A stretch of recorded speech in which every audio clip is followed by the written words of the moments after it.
as we continue our discussion of the sixth aspect of the creative process. If we think about it, the creative process can be also seen in a slightly different way. So far, we've looked at the various aspects of creativity following the pattern of the hero's journey, where we're shown the hero in their ordinary world. Every story seems to first begin with the hero in a normal life, in their usual life. In a sense, we see them in an ordered life, right? They're told what to do, they're told how to think, they're told who to be. That's a world of structure. That gives us order. You don't have to think too hard about what you're supposed to do. You're told what to do. You're not thinking too hard about how to spend your time because you're told how to spend your time. You're not thinking about, where you should go in life because you were told to by your culture, by your parents, by society. It's a very ordered existence. This is what we call the ordinary world within our model. But notice what happens in the next four aspects that we've learned about in class. We take that order and we tear it apart. We challenge it, we let it go, we explore new ways of doing it. What we're doing is we're creating disorder. We can take a look at our society and notice lots of oppressive structures. We can notice a history of oppressive laws.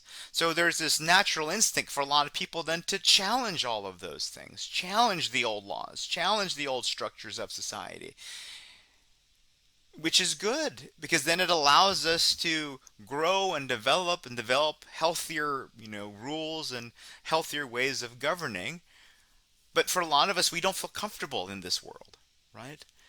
While the world of the ordinary feels orderly and structured and safe, the world of the disorderly feels chaotic.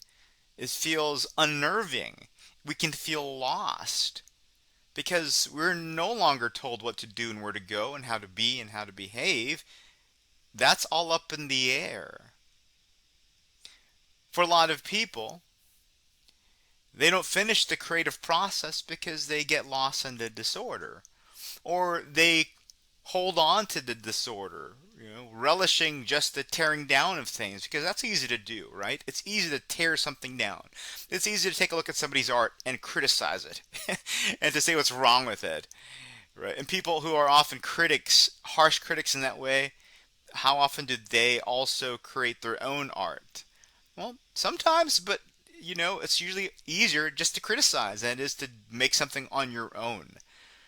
Because that requires what we're learning about now. The sixth aspect is about reordering. It's about taking those things that you tore apart from your ordinary world and putting it back together again, but in a new way.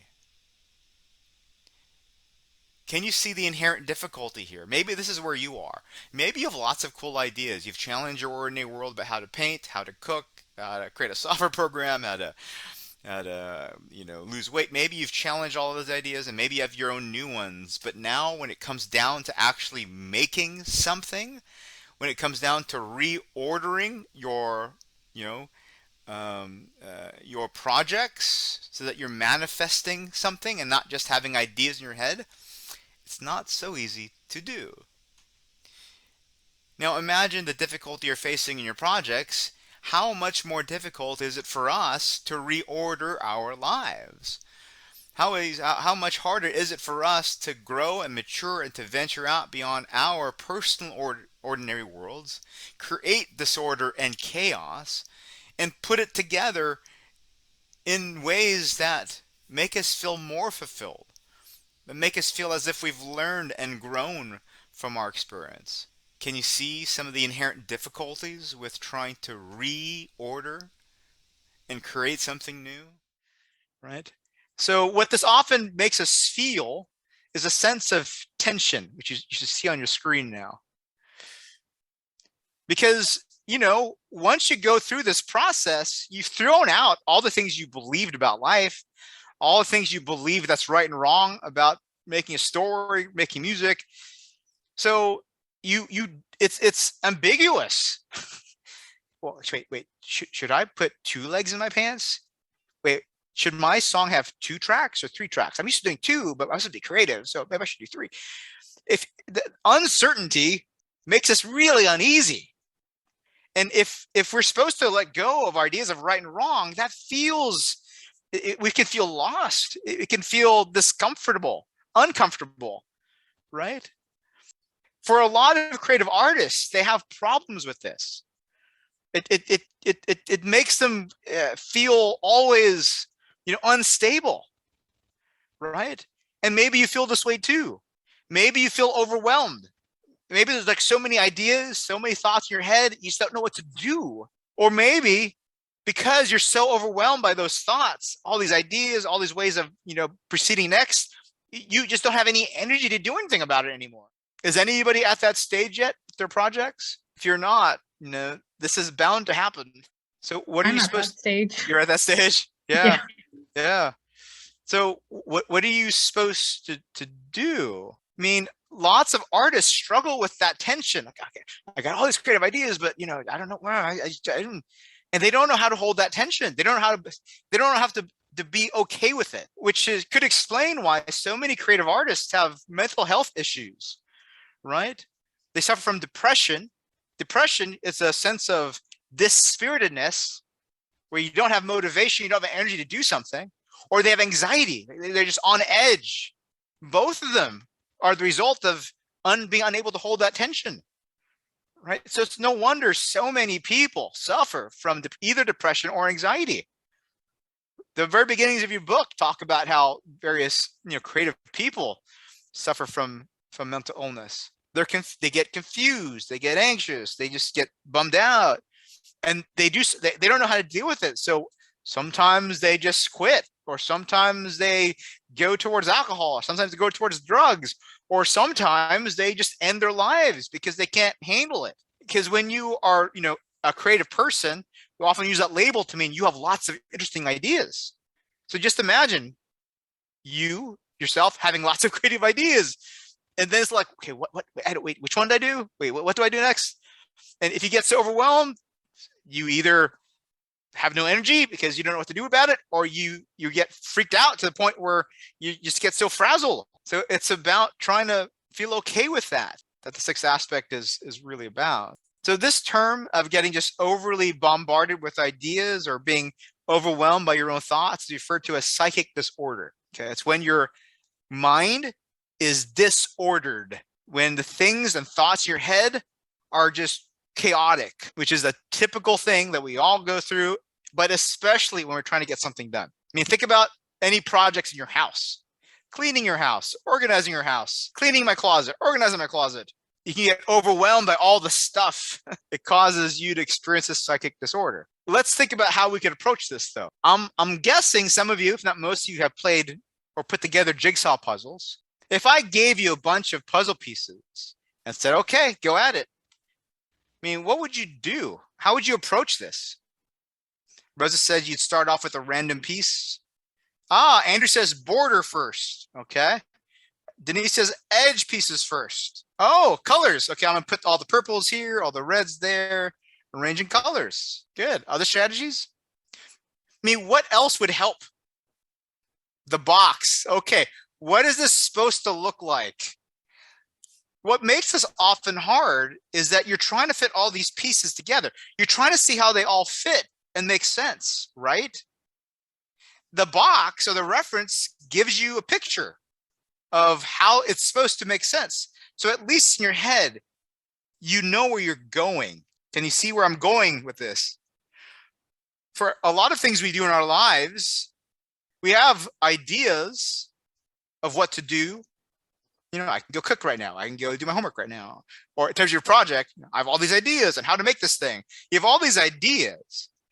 But if that's all you have, it's chaotic.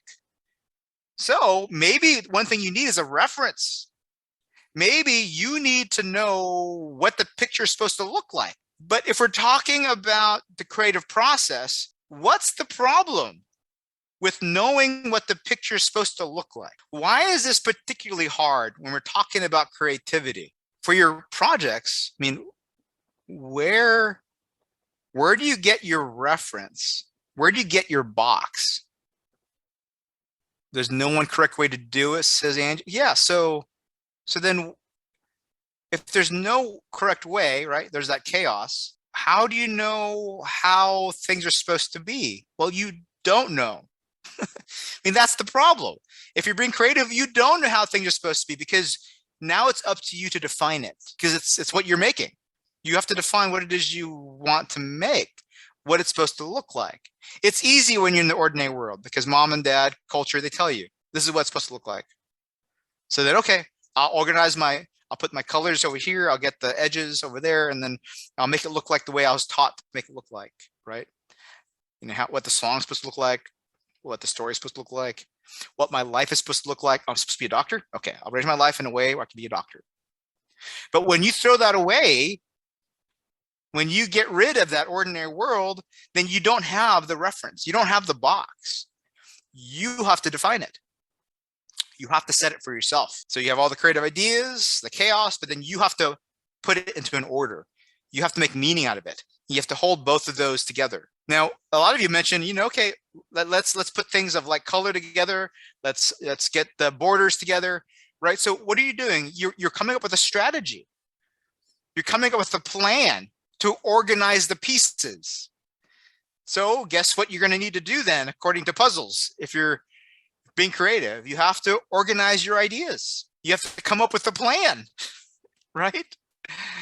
You have to come up with a plan and how you want to use your ideas and how you want to arrange your ideas. But it's hard if the ordinary world is gone because it's up to you to find a way to arrange them. It's up to you to find a way to make sense of all the thoughts in your own head. We say we love freedom. We love to have access to do whatever we like. But if you take a look at most people's behavior, how often do we think strategically about what we do? If you watch a lot of people, and maybe you can think about your own behaviors, a lot of us just do things based upon how we feel at that moment, don't we? A lot of us just do things based upon what feels right for us right now.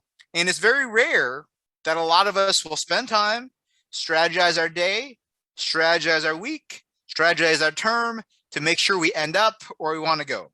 So absolute freedom can be very chaotic unless you give yourself structure, right?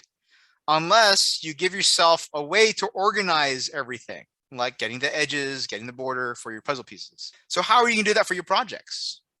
The sixth aspect is about you defining the picture of what you want, but it's also about you defining how you want to organize your time, your energies, your ideas.